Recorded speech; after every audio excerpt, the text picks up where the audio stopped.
عبداللہ بن معقل نے بیان کیا کہ میں کعب بن عجرہ رضی اللہ عنہ کے پاس بیٹھا ہوا تھا۔ میں نے ان سے فدیہ کے بارے میں پوچھا تو انہوں نے کہا کہ قرآن شریف کی آیت اگرچہ خاص میرے بارے میں نازل ہوئی تھی لیکن اس کا حکم تم سب کے لیے ہے۔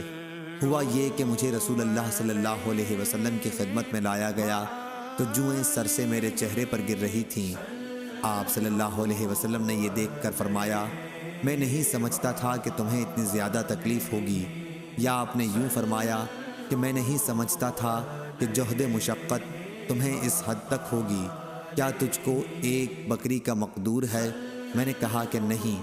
آپ صلی اللہ علیہ وسلم نے فرمایا کہ پھر 3 دن کے روزے رکھ یا 6 مسکینوں کو کھانا کھلا، ہر مسکین کو آدھا سا کھلائیو۔